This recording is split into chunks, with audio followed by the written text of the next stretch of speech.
Hi, and welcome back to another episode of Young at Heart. I'm Tammy Murray, the Director of Elder Affairs for the Town of Kingston, and today my guest is Kim Bennett, the Director of Visiting Angels of the South Shore.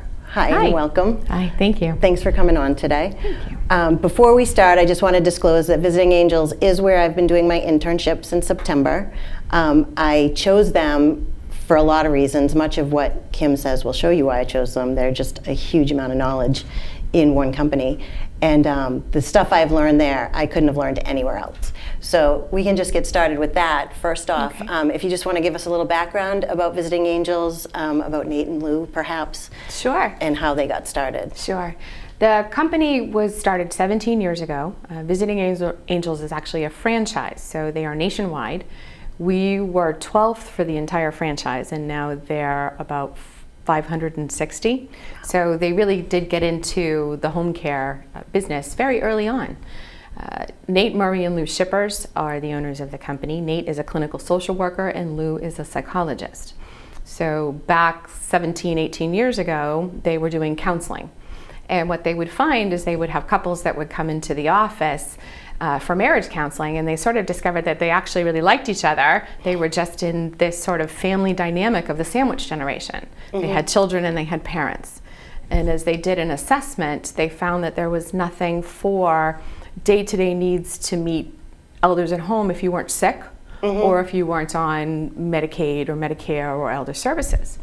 So kind of out of the need of helping families, started Visiting Angels, and we've been based in Marshfield the entire time.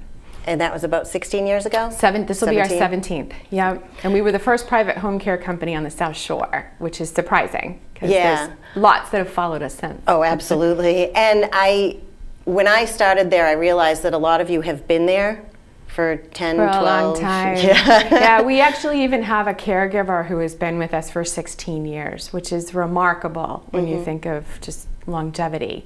Myself, I've been with the company 15.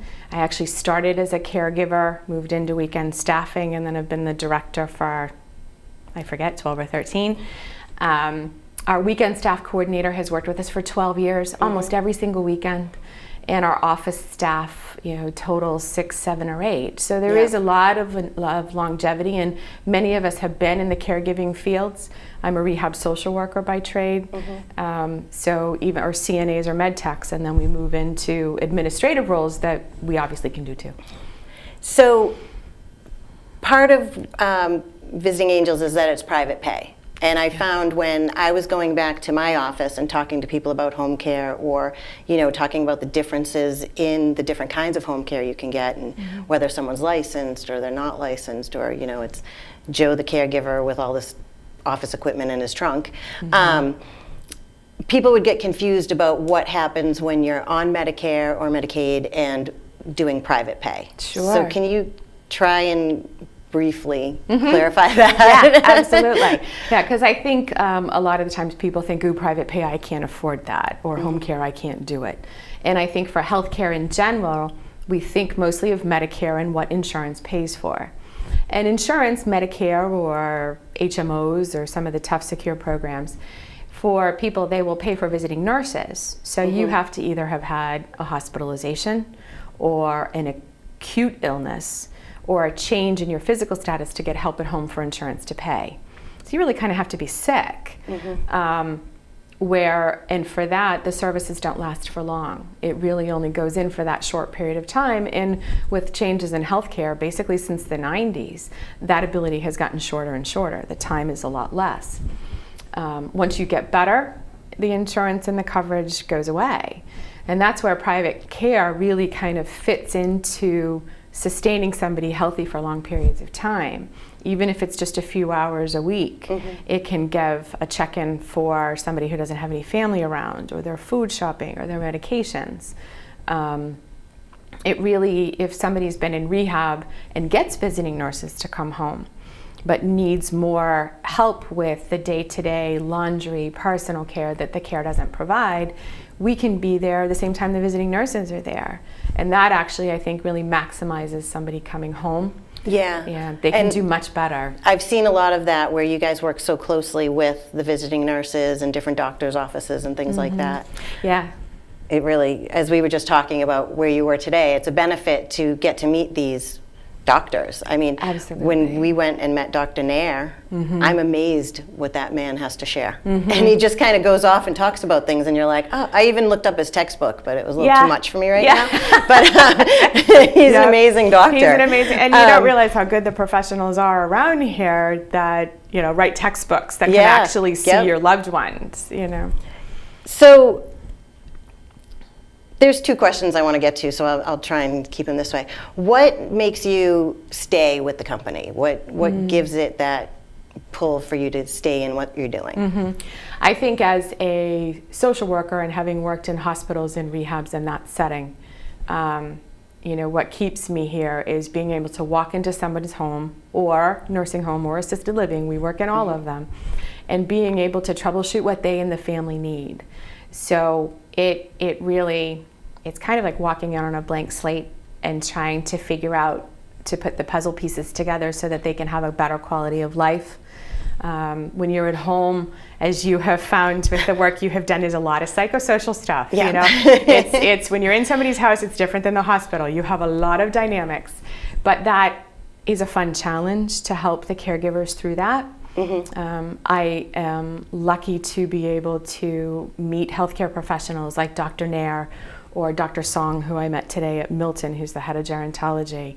You know, physicians that really care for the elders, but are also on front-end research. You know, I wouldn't get a chance to do that in most settings, even if it's a hospital setting, and take the client that we work with and then take their information and help them translate it to our caregivers and at home. So I think, I never know, as you have experienced, you never have any idea what your days are like. Right. And that part's fun too.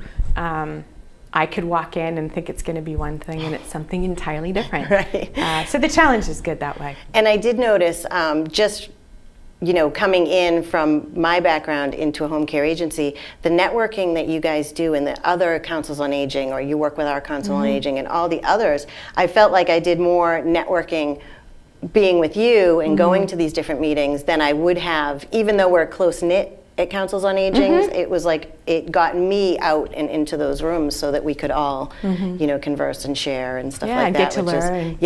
The learning it's just incredible. Yeah. So now you brought up another thing, but I want to just go back quickly to go over what is offered from Visiting Angels. Okay. So you do things like shopping, companionship, CNA work, personal care, things like that. Personal care, so that can be anything from helping somebody who maybe needs to be prompted through a shower or just doesn't want to shower in the house alone anymore, to people who never get out of bed and need to have their care cared for in bed. So we have a special program where we can take people to physician's appointments. That's where I was earlier today, and report back to families. But we do housekeeping and laundry and meal prep. It's those really day-to-day things that we all need to be able to survive at home. And it's changed a lot over time. Yeah, one of the things that grabbed my attention when I started was assisted living facilities, and how when you look at a flyer for assisted living, you think it's one thing, but then you find out maybe the care that you get isn't. It's maybe a couple hours a day, and you still have to get private care. So can we talk just a little bit about why a private care agency would go into assisted living? Sure. Assisted livings can be great environments for people to live in if the home situation isn't good, they don't have any family, sometimes significant memory issues. But assisted livings by design are just an assist. So you may have your meals and the housekeeping, you get about an hour or so of personal care, medication monitoring, but there becomes a time in somebody's either disease process or aging process where they need a lot more than that. They need somebody who, in their apartment, when the doors close, they're unsafe. So what we can do is actually be a really good support. As I said once to an assisted living person who viewed us as a competitor, Right. and actually point blank said that in a marketing meeting, like, you compete with us. And I said, no, we're actually keeping your people in there instead of having to go to the next setting. So we can be there at night if somebody's unsafe, or if someone's on hospice. And I think that that's probably our greatest support in an assisted living, when somebody's in the dying process and they need a lot more care than assisted livings are legally allowed to give. We can help in with that too. So there is quite a cost to that, because you're paying for an assisted living, which, as we all know, is not inexpensive, and you're paying for home care. But sometimes the cost benefit at the end of somebody's life is completely worth it. Yeah, and I've seen a lot of, the people that I've talked to, and I've been out talking to people, they'll, say that it's expensive yet to have a private home care agency in, but then they'll say, but if I didn't, I wouldn't have gotten to the store today, or you wouldn't be here. They say all different things. So it's really important, I think, to understand that even though private pay sounds scary, sometimes the benefit is worth it. I mean, I know in my own case with my mom, I didn't have all this knowledge when she went through a lot of her surgeries and things like that, but even just knowing I could have relied on somebody to take her to an appointment if I had a meeting or something, if I couldn't get to, or my brothers and sisters couldn't, that there would be somebody that can do that kind of thing. I mean, it's really amazing what you guys do. Yeah, and I think too, that was a really good point. When you have, a lot of the times family caregivers have to make the decision between work and caring for a loved one. And the cost to the caregiver, is so huge. If you're thinking of quitting your job, or you're losing hours or time, they've actually said, some of the statistics show that for caregivers, if people lose, stop their jobs to care for a loved one, if it's been a time period, they almost can't go back. They've lost that time of functionality in the workplace, so to speak. But because of that, they don't have health insurance, they're not contributing to Social Security, so you could be creating for yourself a situation where you can't support yourself when you get older. So thinking of even just a few hours a week for $100 can be unbelievably cost effective, as opposed to losing your ability to care for yourself. Right. I keep jumping all over the place. That's I do this all the time. So we've spent a few months together. We're good at that. So long-term care insurance Yes. is something that I've been trying to get my head around. And I've had other guests on that we've touched on it here and there. And it's like I sit back and I think, okay, is this the kind of thing that you buy something when you're 60, or you buy something when you're 30, or when you're our age? Like, when is the best time to buy into it? Is it necessary? Does it help in these kinds of situations? So this is more for like planning ahead rather than people who might need it right now. But and I think sometimes the people that who are wonderful, who sell the long-term care or the policies, don't always know how it really plays out when you're 85. The biggest thing is in Massachusetts, they're not writing a lot of long-term care policies anymore. And particularly if you're a female, it's much more expensive than male. Really? Yeah. So we live longer. Oh, right. Still do, even though they're catching up to us, they still do. But the policies that people have purchased a long time ago, and we are seeing more and more people with them. Usually they got them when they were in their 60s or their 70s. They're very expensive. They're thousands of dollars a year. But it does pay, depending upon the type that you bought, your daily benefit. You could have maybe, I think the smallest I've seen is $52 a day that is going to be given back to you for having care, to $500 a day. Now, that's a wide range. But the person who has almost the $500 a day has a lot of capacity to be able to live with care, with a lot of care, actually. But the cost benefit of how much it costs to do the policies. There are more things like annuities that you can use. There are even life insurance policies you can get now that have a chronic illness or a life-limiting illness, so you can take out part of that It's okay. It happens. Yes, it does. See,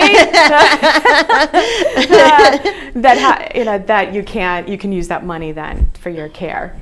So. Sorry, now I'm just laughing at you. I know, that's right. Just because I work in the field doesn't mean that I don't have the memory issues at times. It's true. Brain gets full.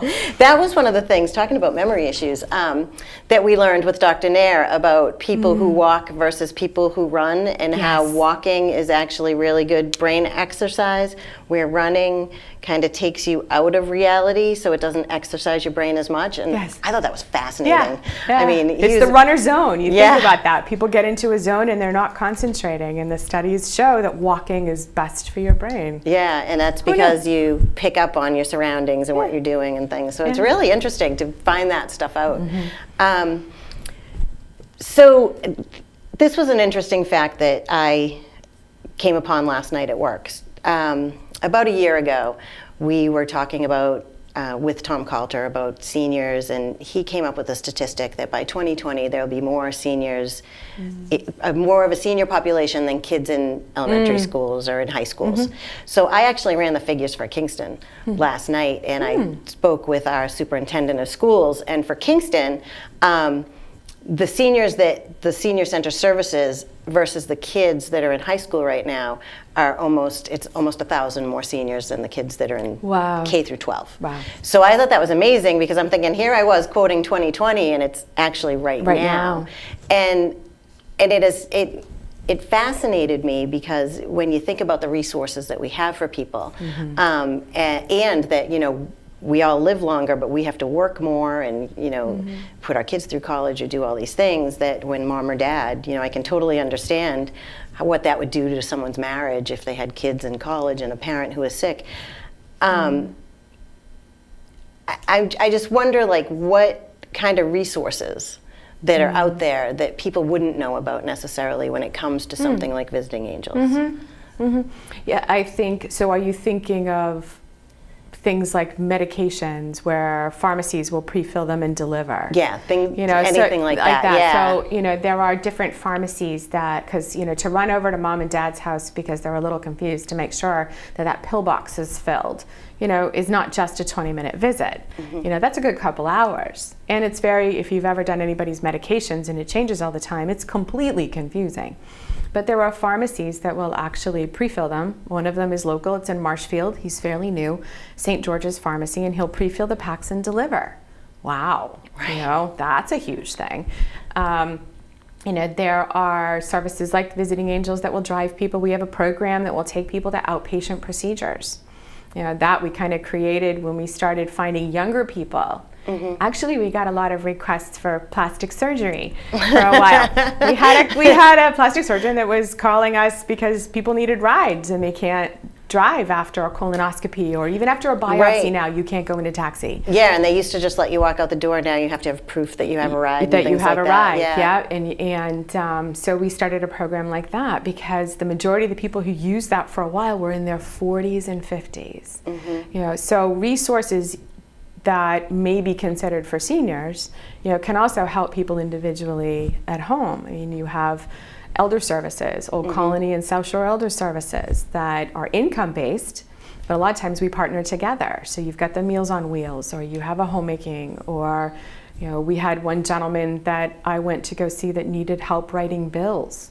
We don't do that. That's not a service that we do, but I could connect him with the elders, with South Shore Elder Services, to get into a program where somebody would go and help him write his bills. You know, so you know, Council on Agings are a wonderful place to sort of walk in, and I think for individuals you need to lay out what your issues are. You know, if families and professionals don't know how to help families if we don't know what the problem is.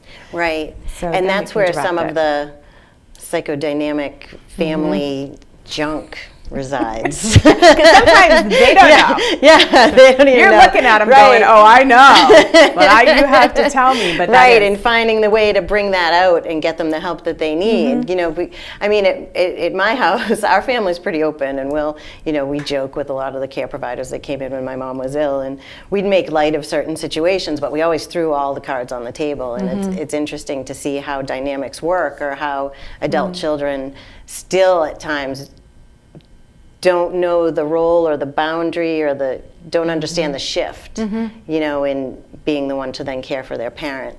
So that's really interesting. And I think too, you always walk into caring for a parent with the fact that you've been in the family all along. So siblings, when you were younger, you have that family dynamic. You know, if you have parents who, you know, were absent or not involved, but all of a sudden you're caring for them, or, you know, your family system and family makeup does not go away and sometimes gets magnified when somebody's at the end of a life or has a life-limiting illness. So there's a lot that comes into the play, and that's why for us it's not just a body in the house. And as you found that out, you know, one of the wonderful things that Tammy's been able to do is do one-on-one with some of the clients that we have. Yeah, that's really been interesting. It's been great. I mean, I'm appreciative for these families for letting me go in and do it, but it did really bring to the forefront of my mind patient rights and the rights that a person has. So if you think that maybe they need certain care, but they say no, as long as their immediate surrounding isn't terribly dangerous, they're allowed to do that. And I know a lot of times, something I'm going to be working on back at the Council on Aging is we're trying to get in front of the emergencies before they happen. So we're working with fire and the Board of Health to try and find who is a hoarder or who's living in a dangerous situation or who might need a little extra care.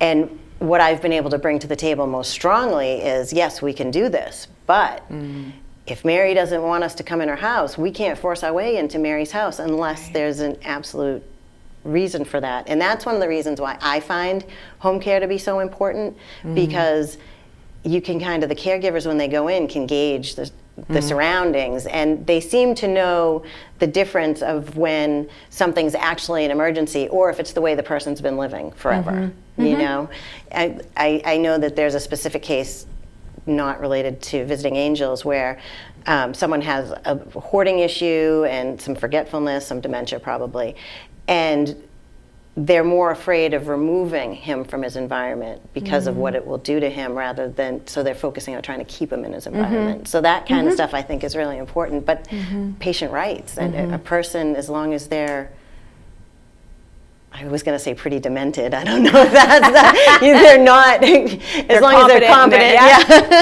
that they're able to make those decisions, even if the family or you don't think that that is the right decision. Is the right to decision, make. yeah, as an adult. And I think that's where when you work with children and you hear like Department of Family and Children's Services, you can go in and you can do so much and you can change, you can remove that child. You know, for elder care or adults, if you are competent, you have the right to make really bad decisions. Right. And that's hard for healthcare professionals, that's hard for families. You know, sometimes that puts us in a very difficult situation too, because we're watching people do things that maybe we wouldn't think would be the right thing for them or the right thing, period, or families aren't responding in a way that, I hate the word should, but should happen, but they have every right to do that. And I had a caregiver years ago, very, very early on, who described being a caregiver as like a chameleon. When you walk into someone's house, you take on that environment. You don't walk in with your own preconceived notions, with your own way that you do things in your house. You actually have to become part of that surrounding. Doesn't mean you pick up the bad stuff, but it means that you really have to be very fluid in the way that you're thinking, because it's their home and their life, and they've had, as another caregiver said, a lifetime of perfecting their personalities. You ain't gonna change that when they're 89 and 98. You know, that's who they are. We're all gonna have to live with it, whether we like it or not. Right, and the caregivers are amazing, because you know, to keep their boundaries up and not get too enmeshed in their clients' world, it has to be difficult. I mean, I did a little bit when I was a kid, but nothing like I've been able to witness over the last 9 months or whatever it's been. But it's been interesting for me because my first placement was at a skilled nursing facility, and then I'm at the Council on Aging, and now I'm seeing the home care, assisted living, you know, great downsizing homes, like all of that stuff over here. And I've really met some amazing people that it kind of brings it all full circle, and it shows how each touches the other, and how it is really one big huge network, you know, of professionals that are there.